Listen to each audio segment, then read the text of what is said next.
没关系，我们就先请来，先请。我们就一个人2分钟，然后报一下自己的单位跟名字，好吗？谢谢。你可能要问一下，你要问的是谁？好的，那我这个问题啊，我想可能还是最后还是给科长，好，国立台南大学生态系王一光。那么我们刚刚其实有点到德国哈，一起到德国去旅游的感觉哈。那大家觉得很快乐，因为我们的想法哈跟这个王老师讲的很接近哈。其实，那我另外一个想法就是说，其实我感受到很大的文化上的冲击了哈。那也就是说，跟我们现况完全不一样哈。那么包括我们所接触的所有的社区哈，大家都认为说要发展啊，老老少少都要发展啊。那我觉得跟他讲说，好像发展不太好，他还是说我们要发展啊，不管是从海边到山上还是到乡村啊，所以我们很多基本上价值观的不同啊，基本上价值观不同。那所以就说我看这个工作坊哈，看起来的话，就说最后刚刚这个主持人讲说，最后大家要去怎么样跟这个可能会发生的一些状况去战斗，好，因为这个它代表一部分人的一部分跟我们想法不一样人的这个思潮，所以会一定会正面对决啊。但是呢，对决之后呢，到底能不能产生改变啊？能不能产生改变？对决之后可能是留下一堆很多的那个烟火啊，到处很多烟火啊，那有的赢有的输啊。那么怎么改变呢？哈，那么就是刚刚谈到那些价值观嘛，这些价值观怎么建立？包括刚刚讲到德国很多的，因为我是学生态的，所以谈到很多东西，我觉得很像啊，怎么突然冒出一个这个作物的这个状况怎么样啊？影响哪些稀有的动植物啦哈？那包括我了解到的，包括在美国也是，就是说这个一个社区的一个开发，一个运作，它有所谓的，它尊重这个所谓的大自然的集水区啦，不是说一定要水库哦，就是溪流哈，保护溪流啦，尊重集水区啦，有很多的缓冲带啦等等这样的概念哈，很细致的这个操作呢，但看起来呢，在我们目前的我所居住的地方好像没有看到哈，不知道是在法规上面的问题还是什么问题，包括自己社区都应该可以去定那个规定啊哈。那所以刚刚从价值观上面的话，就吴老师也谈到哈，那是不是可以有一些示范计划啊？有没有透过哪样的机制，有一些示范计划，让那个价值观能够保存，而且最后能够发芽啊？我觉得这个可能是另外一个层面哈，我们要去处理的问题。谢谢王老师。那我们是不是后面这边就请继续好吧？我们先提问收集疑问，谢谢。刚刚那边有举手对不对？谢谢。大家好，我是绿岛高级党的李秀。然后就是我想呼应刚才就是那个建筑，然后就是说提到说就是缺乏那个什么议会的那个参与。那我觉得就是可不可以就是像刚才一起提到说就是我们要参与，那也许是我们人民要去监督我们立法院，应该是要督促立法院要更积极的去让自己可以去审核我们这些区域计划。会不会有这种可能？然后另外是最前面一开始的就是有提到说就是县市的区域计划来衔接那个国土计划的部分。然后我有个很困惑点就是其实我们的行政区常常都在调整，就好像隔几年就调整一下。那这样子的话那行政区调整，然后就会影响到我们的比如说地方发展的一些种类。然后这样子对，比如说我们营建署或地政司的人员，那是不是在拟定我们的计划的时候是一个很大的困扰？好，对，第二个问题是问科长，第一个问题是我们要如何使立法院更加这边有立法院助理，举手。好，助理不在啊，好，那没关系，2个问题对不对 ？OK， 好，我们再收集一个好吗？那个梦雨这边。大家好，我是那个台湾漫野新竹审判协会的谢梦律师哦。那我也是想请教科长一些问题啦，就是也是回应刚才那个我们绿党的那个伙伴讲的哦。那其实我想这个区域计划，不管是把它定义成是定性为行政计划，或是法规命令也好啦，那所有的行政行为都要依法行政嘛。那最基础的就是行政程序法。那虽然说我们区域计划法当中都没有规定什么民众参与的机制，但现在行政程序法当中其实就有啦，只是没有一个行政机关愿意用行政程序法。为什么？因为它依照规定，像这种重大的一个区域计划对人民影响很重大，它必须依法召开行政听证。行政听证是个非常繁琐的程序啦。我相信很多行政机关都不愿意，像我们核四的案子也是呼吁要做，北宜新店也是。那我是觉得，如果担心没有一个民众参与的机制，那其实这里就是一个很好实力的地方，也可以给建署当做一个参考了哈。那另外就是有关于这个效力的部分，那刚才有说到底立法院有没有办法监督啊？其实是有啦，其实有，不是没有，只是因为在立法院那个直接行使法当中，我们把这样的一个，假设我们把它当作是个法规命令好了，我们定完之后可以送过去，他们3个月如果不审查，它就自动审，它就是有效，它就不会失效。可是其实立法院3个月之内，他如果去审查，这委员有一件事可以提交到委员会来做一个审议，做一个修改。但是大家知道，我们立法委员非常多的外务啊，他们的正职不是在审法院，对。那所以这个部分也是必须要靠大家来督促立法院来做一个针对模型。比如说，好，假如这个区域计划法等等过了，它的其实是法规命令，依立法院执行法，它必须要送到立法院去做一个审查。那大家可能就是透过这个方式去监督你的立委，请他们来做这样的一个监督，3个月，可是3个月不监督，这个东西就会自动生效，这等于说是最后一道关卡。那当然，如果说有错，后面开始在行政诉讼，各位，中科3起是一个血淋淋的例子啊，对不对？大家可以知道花了多少时间，花了多少心力，结果还不是这上面做，这是我们这种社会环保人士的一个无奈啦。那另外，最后一个问题，不好意思，就是说，那如果今天这个区域计划通过了，那相关的一个它的位阶是法规命令好了，那其他像采创条例、饮用水条例、矿业法等等的，它针对一些保护区的变更，或者我要把它再做一些变更，那2个之间如果有了冲突了，那我们怎么办？好，我先3个问题啊，不好意思。OK， 那一样的话，那我们就继续，谢谢。各位好，我是人民民主阵线士林工作站周家军。那刚听了前面，先说一下，我觉得今天一整天虽然课程还很紧凑，但是其实很有学习，非常谢谢地球公民基金会的朋友设计了今天这样的工作坊。那我想延续刚刚梦雨在讲的那个民众参与的部分，就是我自己从士林的工作开始接触的，比如说环评的这个经验，我会觉得那个民众参与其实是虚的。比如说刚刚科长会说资料可以看啊，会议可以参与。但实际上，民众并没有赢最后真正的决定权，所以我也很想问说，为什么全国区域计划，如果我们真的希望能够卷动民众参与的话，它为什么不能够把，比如说听证会这样的程序，甚至是这个区域被落下来的时候，这边的居民或者周遭多少公里内的居民，他拥有一个什么样子的共同决定的权利，以及甚至是否决权这样子的设计的机制被设计进来？那我会这样说，我想回应前面吴老师在讲的，就是说。您在讲到说这个其实是一个政治参与的过程，我非常同意。可是我觉得回到台湾的政治现实，你不可否认很多的金权财团，它不止在立法院，它在议会，甚至它在委员会里面，可能都有它的代言人。那所以如果是这样的话，到底我们有没有可能在法规的设计里面，或者靠我们人民的力量，有冲出一个可以公民自觉这样子的这个路来？这个是我自己在思考，也想问一下科长怎么在思考的是一个。另外一个想回来问吴老师说，因为顺着前面有一位在问说那个农舍的问题，那我自己在北投阳明山这边，我接触到，我觉得这是一个两难。我的意思是说，阳明山国家公园的农民会告诉我，就说他们非常痛恨满眼新竹的人，因为觉得有什么丁屋要变更的时候，满眼新竹的人就会出来反对。那可是我觉得满眼新竹的人也不会反对他们要住比较好的房子。说真的，就你刚刚讲，我觉得的确有勾动我们的一些经验，就是说他们的房子可能30-50年，可是因为落在国家公园，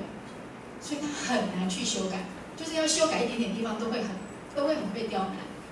那他们也会说我5个儿子，我娶了5房媳妇，我不能够分家出去，分家出去会让人家觉得我们不孝，我们家庭不和谐。那可是我要扩建又这么难，可是我认为，可是这些人也是后来反对北来的人。所以我觉得他们住在那里，他们也不是想要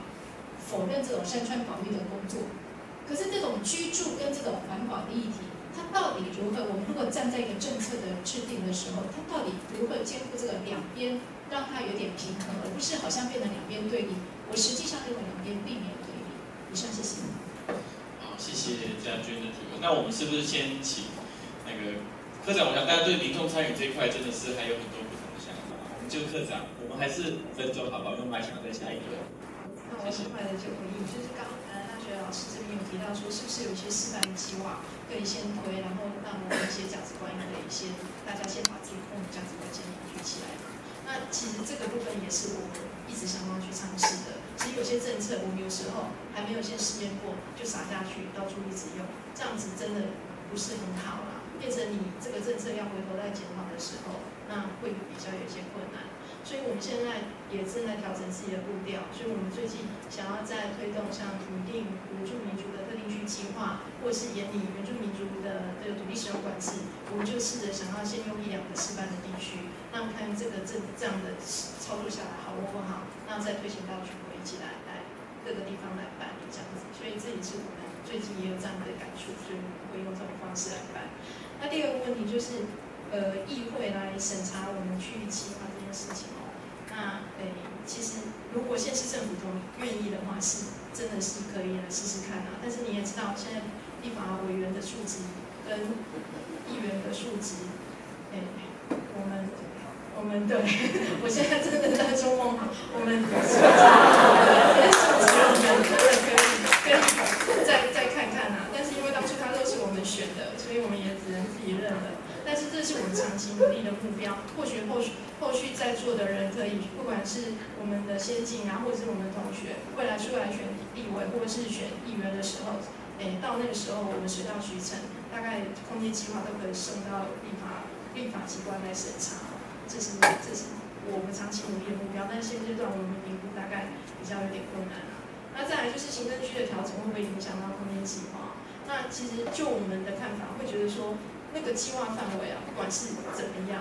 其实我们就是想要做空间的，让它有秩序。我们这次的像我们这次一直提出说，我们推动县市区域计划是要建立土地使用的秩序。那有些留德的学者，他就会吓一跳说，哇，这以前只有在德国才会用到，就觉得我们这次终于想要做一点比较务实的事情了。那所以空间的秩序不会因为空间范围的大小会有改变啊。我们觉得，因为可以发展，那本来就可以发展；不能发展，就本来就不能发展。这是我们心里的想法。所以很多人都来跟我们吵说，为什么要以县市为辖区来拟？为什么不以什么什么来拟？其实都可以，只是现阶段我们会觉得说，每个县市还是要有自己对于空间的一个主张，所以才会在现阶段先推动县市来拟定区域计划。那再来，刚刚谢律师有提到，我们为什么不去用那个行政程序法来办听证？那这个部分，我们的长官都告诉我说，对外的发言只有一个，就是现在那个法务部的听证的程序都还不知道怎么办啊，所以我们就没有办法办，所以只能依照自己认为比较完整民众参与的程序来办民众参与哦。这个答案恐怕没有办法满足您的需求，但是事实上也是这个样子啊，就是听证大家不知道该怎么办。所以我们现在就只能让说，如果大家想要到我们区委会来参加，那我们就让大家尽量参加，要发言的都可以哦。那这是我们现在能够尽量做的啦。好，那再来就是，如果说区域计划跟产业创新条例之间有竞合的话，到底该怎么办？那事实上，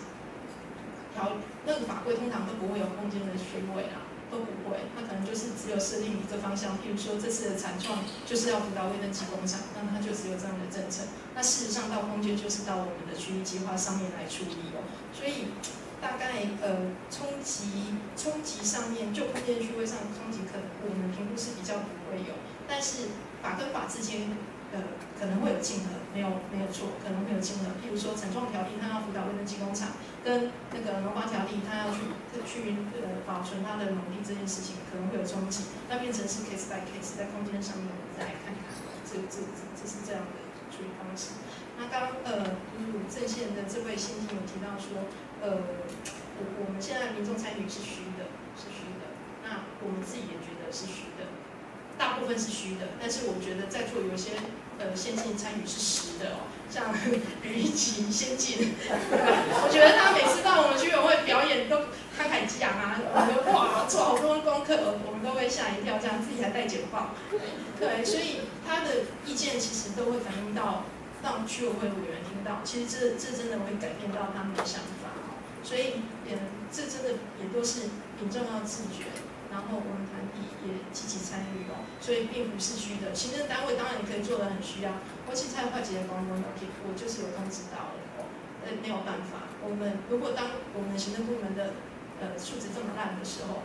那也是我们当下教育出来的孩子就是这个样子，所以变成就是靠我们一代一代的教育，让我们的素质都能变得比较好啊。这是真的是我的感触。像食安风暴这么烂，这真的是我们教育失败，每个人都没有道德良知。我觉得真的应该是这个样子，所以变成我们要从自己来反省这件事情。所以大概就是这样，就是民众参与手续如果真的不足，那我们就尽量像全国区域计划，我们10月要开始办公听会。那到时候会到各个区，你要我们科5个人，对不起，我再讲一点点，他跟我说时间到了。你要我们科5个人说每天办民众参与，可能有一点点困难啊，请大家也包容我们，因为我们5个人，我们要做刚刚很多一大堆的事情哦。那说没有时间，这也是实话，那也是请大家多多原谅啊。那我们资讯会尽量公开，请大家尽量来参与，这样子，谢谢。谢谢科长回应。科长就2个重点，第一个是大家以后要参政，有没有自己获得议员当立委就可以来审查。刚有绿党的人民民主真先生很好的选择。第二个要做教育啦，做教育也很重要，要如何使得自己更有这个公民的自觉权啊。好，建议换你。我综合来提供一些我的想法，比如回到台湾的处境跟条件方向。对于民众参与的部分，我觉得台湾的想法实在是非常的狭隘，形成那一种的机制叫做民众参与。所以民众参与有几个重要的原则，第一就是所有的事情越早知道越好。所以呢，就会回到林建署科长这边，到底一个计划在什么样的程序才会公诸于世被他发现？假设说是从县市报上来的，那有几人家会已经该敲的都敲了，不能太高。所以怎么样有一个计划，当它出现了基本构想的时候，它就要丢出来被大家看见。那所以这里头有几件事情可以做，第一个就是如何明确的去界定行政审查、专业审查跟政治审查的这件事情。政治审查这件事情先放到一边，有关于行政跟专业的审查。那其实，在行政审查的部分，刚刚科长提到重点4题的事情。就是其实我们定的这些区域计划，包括以后的全国区域计划，其实并不会在程序中有一个人被拿着那个计划，然后去对说，这个开发根本不抵触，在行政审查根本不会提供，然后就要看区委会的委员们2期有什么计划都没有，最后出现这个，那只好报告以后我才知道。那这应该拉到最前面去，这叫什么？国科会它有这个概念的时候，它就要先丢出来。那只要跟空间发展有重大相关的时候，就要先丢出来。那民政署就可以办专家的审查，专家审查不是区委会的审查，就是相关的专业的去提供这件事情，如果要做会有什么样的风险，那这些资讯就公开，那民间才可以参与，那让所有的事情的成本降到最低。比如说南屿特定区，它难道对空间没有重大影响？有吗？那怎么会是跟通的那一路往下做下去都没有知道呢？然后最后才爆发呢？那因为这个东西的议题涉及到原住民的特殊性，涉及到原住民保育等等东西，不会是原来的这个计划体系很熟悉的，所以你不把它早丢出来，集思广益，到最后就是一个脏然后大家的熟悉。那这个优先要提到多早如何形成这个机制，不管是县市的层级，或是中央相关部会其他相关的想法，第3跑道等等，要如何提早到让大家知道，让专业跟民间可以参与。那我觉得这个是一个可以参与的部分。那第2个民众参与的东西，其实应该下到上面层级，不断的去强调这件事情。希望我有生之年可以看到这个事情，就是大家不要说议员跟上代表是一群烂货，所以我们全力帮助他，他是离我们最近可以去影响他的人。如果大家愿意承认自己是公民或行动力，愿意自己这边去打的话，那怎么叫地球？所以，当你下到一个你居住生活的空间尺度的时候，你的行动才可以在地方上面形成政治。但你计划的权限没有下到乡镇的时候，就大难不倒。到县市的层级其实已经太高到你的一票、你的生活的脉络里头影响不了这件事情。那这个是实际民众参与的可行性的问题。那在德国，真正民众参与其实是计划非常的优先，在最前面就被大家所知道。那这知道如果争议性，比如说要搞什么火车站，要搞什么高铁或这些东西，它根本就没有进到标准的计划程序里头。这资讯出来之后，最后就直接走向公投。因为公共建设就是公投改掉。那这才是真正在大型的公共建设里头的民众参与，它不是透过公听，公听的，大家比如说，那谁来公听？搞一个飞机场，到底是周边100公里的来公听？但这样，它在这个狭隘的框架里头，它是无法执行的，所以它只有把资讯越早出来，最后就出全部人的公投，它才有办法去决定这个重大的事情。这在技术上面，我觉得民众参与应该在这几个层次。那最后回到那个阳明山的案例。我觉得大家一定要记得台湾的历史，我们所有先进的环保法规很多都是在威权时代去的，国家公园讲究过的时代，所以那个年代不会去管头有理啊。那今天在这个时候回过头来看，什么样是合理的？多盖一栋房子就会土石流吗？那如果不是，那为什么不能盖？就回到这些基本面，从而去检讨跟回答这个问题。那德国有一个比较简单，就是农舍允许多盖一栋。就是爸爸给小孩，因为是单一继承，所以另外一个核心家庭可以住。那相对的有一些非常细腻的，比如说他继承给小朋友，小朋友盖的新的一栋，但是老爹跟老妈可以住到他死掉，所以你不可以把老爹跟老妈赶走。就细腻到这种程度，已经有相关的案例可以看。那这个就是在合理的范围内维持了人民在农舍上面、住宅上面的需求的扩展。那这个东西其实台湾要面对过去的法律优先的一些限制的东西。我来在人权跟个人权保障上面去谈一个可行度，那这部分的检讨其实才在起。就是我也是要慎重的道歉，我没有对那个乡镇市代表或是议员或是立委没有，因为他们有自己很忙的事情哦，这个我慎重道歉。但是因为我们现在我们的空间规划的法规，我们的计划高权都定在县市政府。都定在县市政府，并没有下放给乡镇市工作，所以规划权都在县市啊，要乡镇来承担这样的业务，或是由乡的自治团体来提供意见，在现在阶段法规真的必须要做一点调整。以上的部分。那我们就继续开放。各位好，台大第7我是嘉南，然后我想要回应一下刚刚玉琪图片最后讲的那个参与，也是回应刚刚今天讲到的一点。其实我个人认为，就是实际上现在在我们的游戏规则里面，不管在政策评估也好，或是在我们的事后有任何的像审议的机制，这样的参与其实实际上是我们是被沦于一种只能够在最后被告知阶段，然后做一个反抗，或是你只是进去里面做背书，因为那实际上并没有真正的赋予我们权利去从头开始检视它的正当性、它的合理性以及它的必要性，完全没有。他把民众视为是一种无知，因为他不是专家。所以在所有的决策层级里头，都是由专家、由专业人去核定这样的一个计划、一个实施的内容是不是有必要，是不是有正当，是不是有这样的需求。所以我觉得，与其说参与，不如说我们是介入才对。因为我们实际上，我们每个人在做的都是拼命的在网络上收集资料，而且是政府永远不愿意公开的资料。我就举这个为例，就是刚刚科长看到，这个台湾县的区域计划有一个8月22号的一个简报档，到现在网络上还没有放。所以我们很努力的把这些资料收集到，而且是透过大家公民团体的努力跟收集，但是公部门或是他委托的顾问公司的单位，完全就是不愿意主动公开，甚至不愿意让你知道这些资讯。那我们要如何参与？我们只是介入，我们不断的用我们的力量，我们的方法去介入到这些程序里面，然后而且还没有办法去扭转这样的局面，所以我觉得这个是最大的问题。然后另外一个部分就是，刚刚其实科长提到，就是像未来如果新定或扩大都市计划里头，它会由县市政府核定，县市政府的区委会先经过审议，然后再送给中央。那我想请教的是，其实这样的一个机制，刚刚科长提到因为全国可能是用一个巨观的观点去看它的总量，那至少在县市政府它可以比较微观的去划定。但其实我们晓得实况并不是如此的。每一个新店都市计划都是为了筹优，都是为了对政治利益的绑桩，都是为了在他选上之后去分配这些土地资源跟开发资源。所以他如果今天拥有提案权又拥有决定权的时候，一个人他提了案，而且印章在他手上，我们可以想象它有什么样的后果。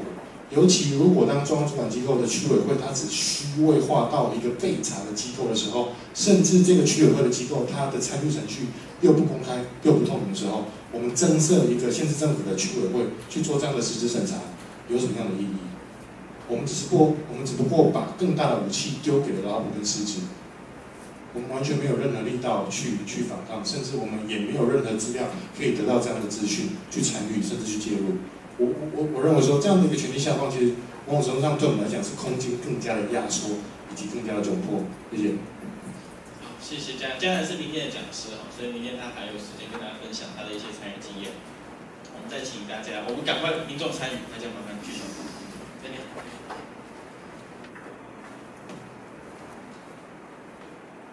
各位先进大家好，我是人和基金会的方玉如。那我的理解是，就是现在的这个计划的逻辑模式是，我们就现有对环境的理解跟资讯，然后先去指认我们的保育区域，然后剩下来的都是我们预计它可以是设施发展的一个区域。那在这样子的逻辑之下，我们有点担心是这个其实只是勉力维持一个静态的，就是我们所谓的在发展跟保育之间的一个静态的平衡，而不是真正回应到。这个保育其实是为了生存跟永续发展，所以它必须在整个发展当中做一个动态的一个维持，还有那个当中的那个环境盈利的真实的作用的方式，好像没有被看到，被忽略掉。那我不知道要请教谁，可是里面有几个问题，就是可能看在上面做一些进有没有新的一个切入的可能性。第一个就是。在这个我们取得的这些相关的参数，它到底有没有一个与时俱进的一个掌握？就包括早上组长提到的，像这个开发后的一个净流量、这个出流量的部分，它可能是需要一个具资讯的一个累积跟分析，然后在我们的区域计划法里头有没有可以反馈回去的这样子的一个机制的出现？然后第二个是。假设我这些预留发展的区域真的都发展了，那因为有这些聚落的发展，所以它相对于资源的需求，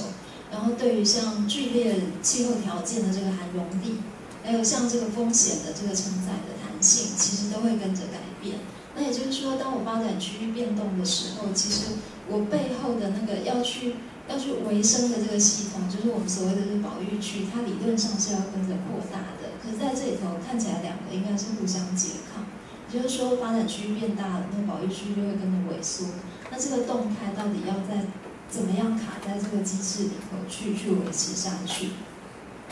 然后第三个是在刚刚吴老师的这个德国经验里头，其实我们看到一些可能性。就是我们现在很多人开始在谈联合国讲的这个 ecosystem service 的这个部分，也就是说每一块土地，不管是农地还是公园用地，其实它的功能都不会只有一个。可是现在当我们在指认这些我们的预测的数据，农地要多少，什么东西要多少的时候，我们是用陆地事业主管机关在它的现在管辖这个地目上面去做一个指认。所以它忽略了，比方说我们现在在有一些试验型的计划，在做这个水田，它可能有生物多样性，同时有渔业资源保护、河川资源保护、水源涵养这些功能都要被砍进去。那可能需要多个不同的目的事业主管机关共同进去，不管是积极的鼓励或者是管制。那这个部分要怎么看在这个计划里面，一起去有这样子的机制？那这个部分连带就包括到我们很多环境的营地，它其实是跨越生态系的。也就是当我们在指认这个海岸资源保育区的时候，其实可能真正有影响的是它那一条回游的河川。那像这些跨越生态系的部分，我们怎么样去做处理？以上，谢谢。谢谢人和这位伙伴，我觉得他的提问其实是非常的有前瞻性。好，我们再开放一个问题好吗？因为我们这一轮今天就差不多要结束了，不过还有明天可以民众参与。这边。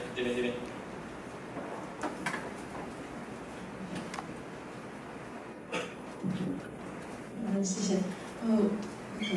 不好意思，因为我之前其实对全国区域计划都不是很了解，我是今天才就是非常全盘性的这样听。我是荒野保护协会的吴竹琪海洋专案人员。那因为我今天早上就是才听到说，就是我们其实就是在做这个全国区域的规划的时候有划到临海，对不对？那只是因为今天这样一整天听下来啊，就是几乎都是在探讨农地，还有工业用地，还有都市用地这样子。那我想要问的是，就是关于在临海这个部分啊，有没有一个明确的就是专责部门在做这个？像比如说会规划那个海洋保护区，或者是渔业相关的一些，就是渔业区这样子。但我不知道问谁，所以这个其实还是要问一些熟的人。好，那不好意思，那我想就是再加问，就是德国就是这边有没有跟这个相关的一些经验？德国有没有遇到海？那跟这个意思吗？好，我们是不是请这一轮再请大家来做相关？我觉得其实大部分其实我觉得我们好像很缺乏跟各部门好好对话机会，所以其实大家大部分的问题都还是要请林店来做一些回应。谢谢蔡科长，麻烦。我简单回应，我明天还是会来哦，所以有些问题可以留到明天。那第一个就是有关于那个台东县或县市区域计划资料不愿意公开这件事情哦，我们也真的很痛苦。我们不时把县市政府找来，请他们领资料一定要上网，每个人都一样，所以我们不知道该怎么办。那我们现在的机制只能等他们送上来，像新北市，对不起，刚刚那3个字消掉，就是比如说有些县市，他们送到我们手里的时候，我们就应邀说，你们把计划书的电子档给我，然后在我们营建所网页公开，就只能这个样子。所以参与的程序变成只有到营建所阶段，大家才能在网络上把完整的计划内容全部下载，开会通知以及会议资料以及他们的会议资料、会议记录全部下载。这部分我们真的会再加强，我们一定会请县市政府一定要来配合。那再来第二个部分就是新林务扩大都市计划，那可能我刚刚又真的讲得很不清楚。我们县市区域计划里头的新林务扩大都市计划公告就是确定了之后，县市政府他们就开始写都市计划的草案，草案写完是送县的都委会。县的都委会审完就送到内政部的都委会，那过程当中不是只有审查，当然还有一些公开展览的一个机制啦吼。那所以大家还是可以表达机会、表达意见。那但是都市计划的程序当然还都是说明会而已，这部分还是真的还是要请大家多关心啊。如果关心某一块土地，可能真的不时就让你知道另外去问承办的人到底发生了什么事情。现阶段真的是只能这个样子，我们不公布文字的部分也真的非常抱歉。那再来就是有一些我们法规中的参数是不是与时俱进会来做调整？这部分是会的哦。我们其实法规定期都会做检讨，只是有时候检讨进度速度不是很快，这个部分真的是没有办法的事情。那但是真的是有这样的一个机制。那至于说育儿发展区，当我们如果发展区越来越大，那变成就会吃掉我们保护的用地嘛，这是没有办法的事情。那可是我们至少能够像我们现在在审新林务扩大都市计划，虽然还是审得很不好啦，虽然都是提供意见提供的不好，但是我们尽量都会考虑到环境的容受力，问他说，你这些创造的你是不是有兼顾到你吃掉这些农地之后，你县的农地到底还够不够？我们会问这个问题。你有没有去知道环境敏感地区？有的话要请他排除。那你发生了这么多什么样的交通的需求，你是不是可以满足？我们尽量能够兼顾到是符合环境容受力的一个情况，这是我们尽量要求我们自己。虽然环境容受力这件事情到现在还没有办法量化的把它做一个界定那这是第二个部分。那最后一个部分是海就是我们海到底是谁管？在我们国内海没有一个专责单位。渔业区就是像渔礁等等，这些都是渔业署、农委会、渔业署来负责划设。那海里面可能还有一些矿产这就是矿业局、经济部矿业局来负责。可能又碰到沉船，古时候的沉船，这就是文化部负责的。每个单位都负责一点点的事情，所以就是非常乱七八糟。那我们现在试着做一件事情那虽然做得非常的有点是初步尝试，我们试着来建立海域区的容许使用机制，我们就把可能想得到的一些海域区的使用行为归纳成42项，然后去试着说，如果你以后要使用的话，你不知道找谁，先来找我们民建署问问看这一块可不可以做这个使用行为。我们也自己不会审啊，我们就会找相关目的事业主管机关，约署这里有没有踩到你们家保护区，问问谁谁谁有没有踩到你们家的风机或什么，就透过这种方式建立一个平台，让大家意见可以在里面做一个表述。那总的说就是各个保护区都每个人自己划设，那以后使用在我们最近要去修订那个非都市土地使用管制规则，去增订海域区的容许使用。那以后就是透过营建署这个机制来看看它的区位到底合不合理，或使用的强度够不够。那先初步的这样回应，那尽量对前老师。县市区域计划的咨询透明度其实是可以说我们来协调的是有没有附上电子档案，然后我们网站负责去投标，因为这是那规划团队就没有潜力，因为钱是你们补助的，这是我觉得因为行政卡他这一块，但大家都不会找到。然后卖给我们做这一切，然后刚刚讲什么我忘记了。他不是没有，他提到那个环境的部分，这用讲的有一点辛苦，不过大家可以想象，我们今天所有谈的东西，从全国一直到县市或乡镇的这个计划体系，然后另外一边我们在环境上把关，在谈到就是环境影响保护，或是各类的保护区，中间有一大块是空白的，空白的东西就是呢，我们对于环境的理解跟做法。还停留在特定的保护的对象或特定保护的空间范围，所以就会有保育的动植物名录以及各类的保护区，这是台湾保育发展的现况。那可是呢，其他地方就不用保育，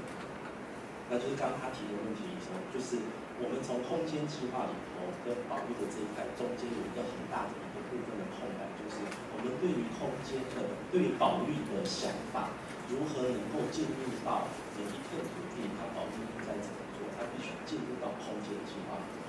然后才可以跟空间计划里头的土地使用管制能够结合。中间这个整块是空白，这在德国叫做地景计划。所以穿越不同的行政区域的河流，它就在区域计划里头平行有一个区域的地景计划里头，它就要去指认。他去指认区域型的农地所形成的空气的通道如何流通，然后这个东西就会被定义出来。那它在科学技术方法是可行的，它在空间可以这样被标示出来之后，它才回到区域计划里头，在土地使用环境里头去谈这个问题，或者是刚刚提到的空气交换运行的行政的东西，它才可以出现，因为它有这个样的基础在。可是我们的包括到学术研究上面。并没有从保护区的研究跨出来。我2009年，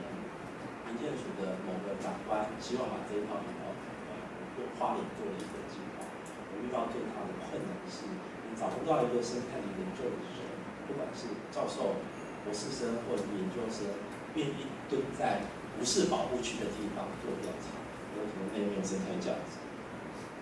这是我们保育或环境的学术训练，觉得什么东西是重要，什么东西是不重要的，他们自己学术上面的结果，他们有爬出来。那德国的概念，英文叫 flächendeckend， 就是每一片土地都有它的功能，那只是你能不能够把它讲出来，你要做什么。当你在空间上面每一寸土地都可以定义出来的时候，你才可以回到土地使用管制里头，找到方法去落实它。那中间这一块就很难。那我着急是希望有机制是能够把这个拿起来。那如果细节的话，有机会我们再谈。好，谢谢经理。那最后，因为明天宝轩还在上一堂课，对不对？然后明天一起还是当总主持人。那最后跟大家稍微说明一下，明天早上8点20分是本学老师上课，所以我们8点这个地方就会先开，让大家先进来，很早。请大家如果有时间的话，尽量来这样子。那明天的课程会有，今天有一个讲下集待续的，有没有？北约说下集待续，明天早上会上课。那接下来会由嘉南，就刚刚有发言的嘉南，还有关大伟老师来讲原住民土地的问题。那下午会有一些新北市彰化跟桃园航空城的一些都市计划的实战经验的分享。那这些东西其实是都非常的珍贵跟宝贵。那所以请大家如果明天有时间的话，不是你们都有报名，不是有时间，明天都要来啊，不能这样子报名没有来。所以请大家明天要出席。那8点20分有点早啊。那最后要讲一件事情比较重要的，就是因为我们这个活动是地球公民基金会在承办这样子，那大家都是免费来参加，所以大家如果有兴趣的话，可以去外面看看我们的宣传品，然后也给我们一些简单的捐款。我们是一个我们是一个都不接受政府的补助跟方案，还有财团资助的一个环保团体，所以很需要大家民众的支持跟鼓励。所以大家可以到门口去看看有一些我们自己的宣传品，像我们最近对于高雄的一些气爆石化产业也是长期的关系，所以欢迎大家来多多认识我们。还是要掌声谢谢，就是谢谢郑科长，然后吴老师还有今天大家都辛苦了。然后如果有朋友想要来听，觉得没有听到，我们会全程录影，到时候会放上网络。希望这是第一个让大家介入哺乳计划的一个场。